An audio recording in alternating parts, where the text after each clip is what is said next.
Hello, good morning po sa inyong lahat.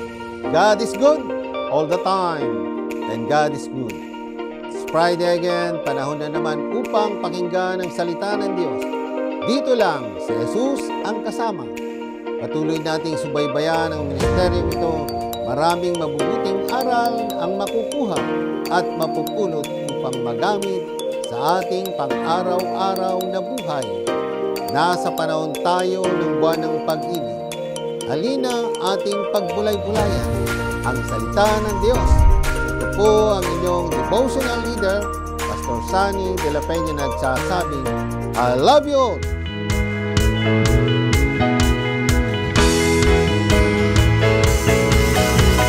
Umagang kay ganda si Jesus ang kasama.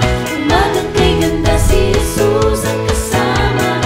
Umagang kay ganda si Jesus ang kasama. Kasama na si Jesus ang kasama na.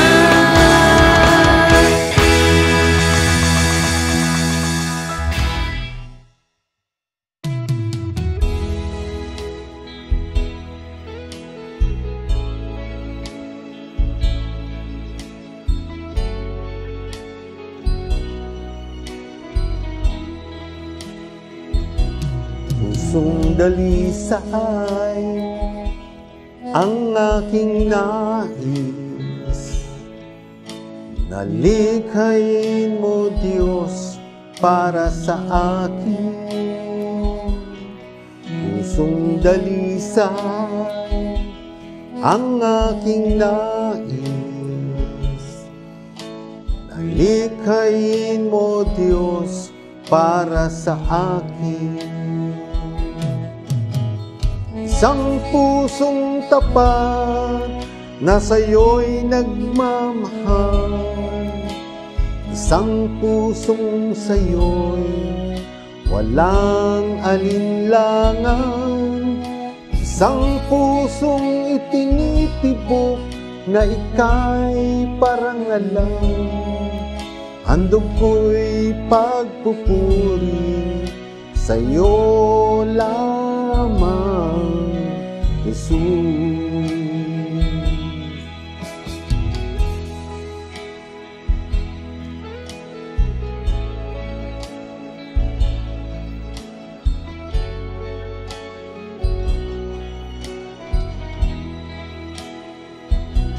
Pusong dalisay ang aking nais. Nalikhain mo, Diyos, para sa akin. Pusong dalisay ang aking nais. Nalikhain mo, Diyos, para sa akin. Isang pusong tapat na sa'yo'y nagmamahal. Isang pusong sa'yo'y walang alinlangan. Isang pusong itinitibok na ika'y parangalan. Handog ko'y pagpupuri sa'yo lamang, Jesus. Isang pusong tapat na sa'yo'y nagmamahal. Isang pusong sa'yo'y walang alinlangan. Isang pusong itinitibok na ika'y parangalan. Handog ko'y pagpupuri sa'yo lamang, Jesus. Handog ko'y pagpupuri sa'yo lamang, Jesus. Handog ko'y pagpupuri sa'yo lamang, Jesus.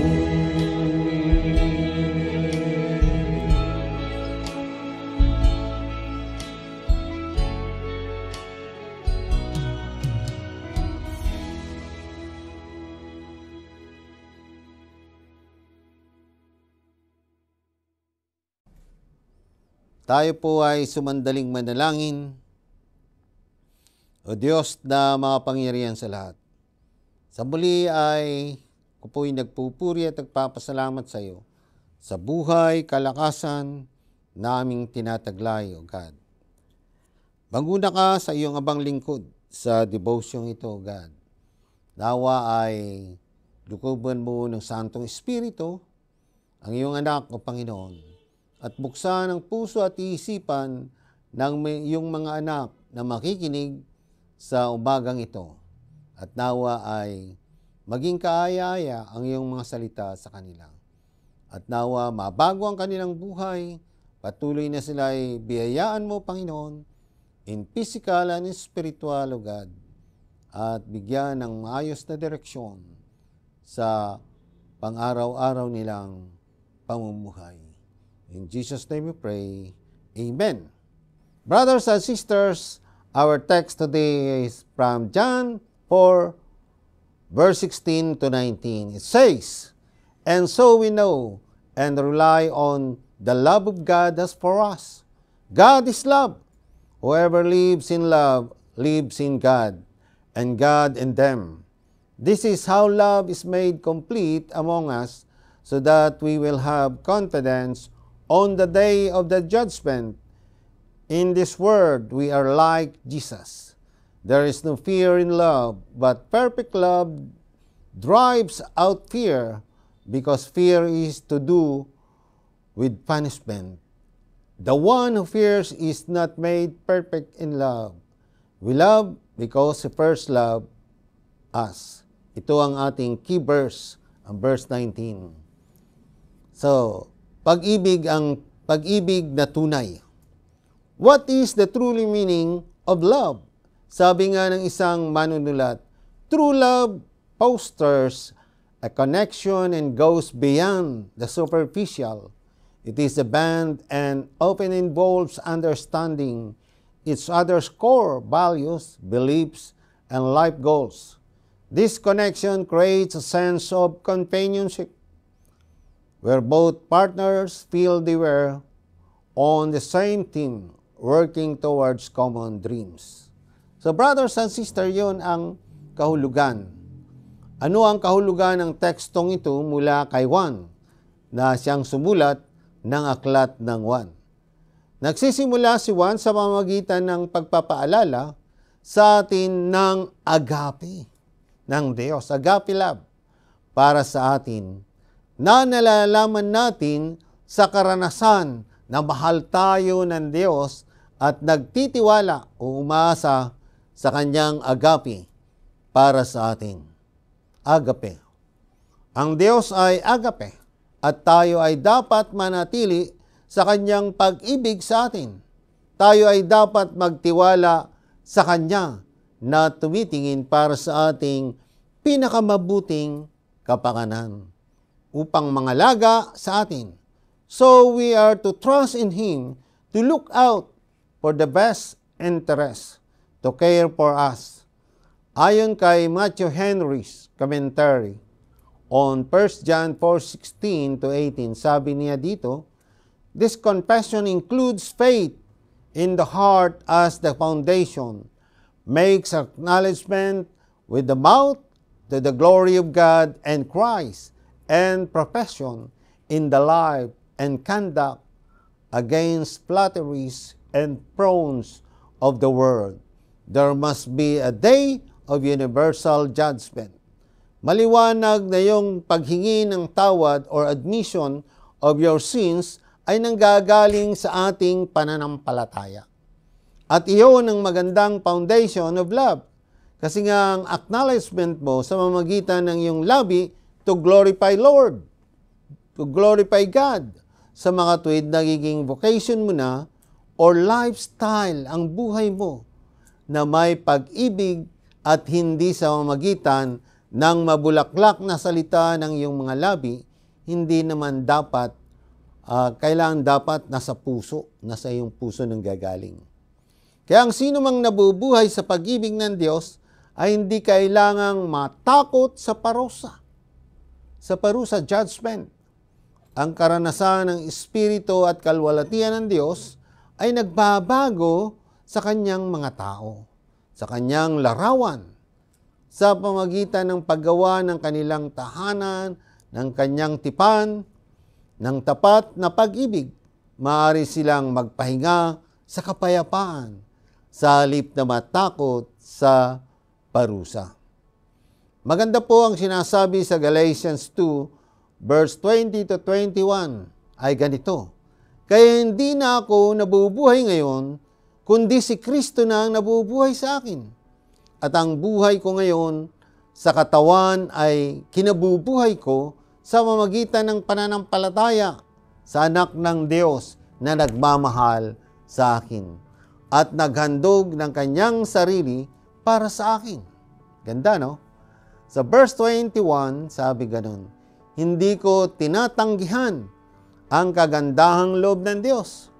Kung ang tao ay nagpapawalang sala sa pamamagitan ng kautusan, walang kabuluhan ang pagkamatay ni Kristo." Hindi natin dapat tanggapin ang pag-ibig na mayroon tayo para bang pinagyayabang natin ito sa iba. Minahal tayo ng Diyos bago natin siya mahalin. At maaari lamang nating mahalin ang iba dahil ginawa ng Diyos ang pagmamahal sa ating buhay.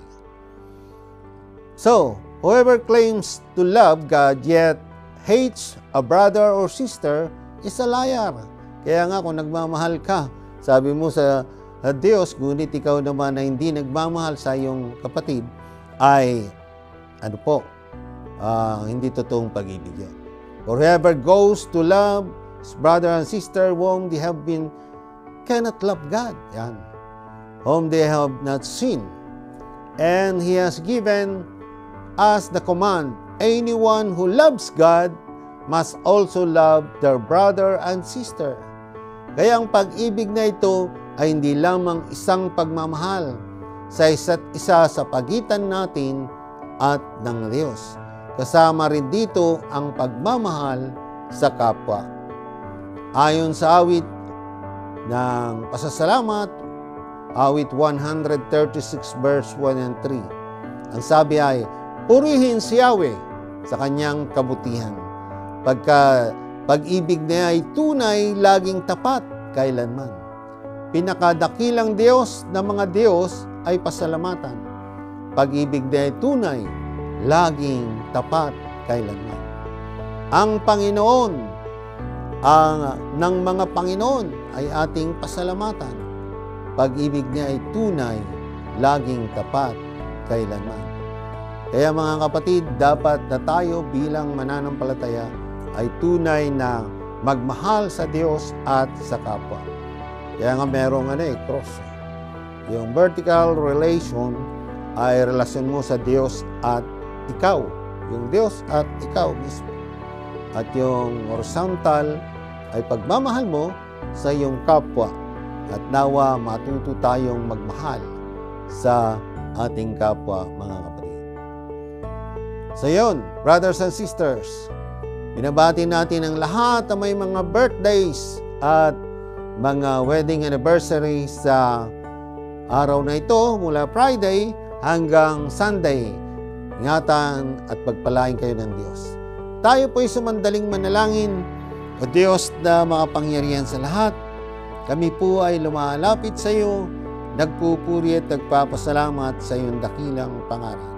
Nawa, Lord, ang pag-ibig mo, ang tunay na pag-ibig na aming naranasan, ay maranasan din ng aming kapwa, lalo na ng mga nakikinig, O God, nanonood, ay may sa puso nila ang pag-ibig ng Diyos at ang pag-ibig sa kapwa, ang tunay na pag-ibig na nagmumula sa Diyos.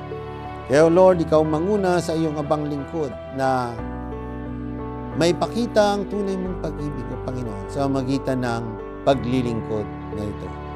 Nawa, O Diyos, ay lumago pa ang gawain ng si Jesus ang kasama sa umagang ito, sa bawat umaga ng Knox United Methodist Church. At gayon din mapagpala ang ibang tao na nanonood at nakikinig sa ministeryong ito. To God be the glory. This is my prayer, in Jesus' name. Amen. Yan mga kapatid, sumapit naman po ang takdang oras para sa ating pansamantalang tapusin ng debosyon ngayong umaga sa Si Jesus ang Kasama. Kung kayo po ay na-bless, pwede kayong magbigay ng donasyon sa ministeryong ito. Huwag ding kalimutang mag-subscribe, like, and share. And pindutin din ang bell button para updated kayo sa mga bagong videos. Yan. Pansamantala tayong magpapaalam at magbabalik tayo sa Friday. Ito po ang inyong lingkod, Pastor Sunny de la Peña, nagsasabing, ang pag-ibig na tunay ay walang kapantay. To God be the glory. Yan, amin po. See you next Friday. Bye-bye. I love you. Kasama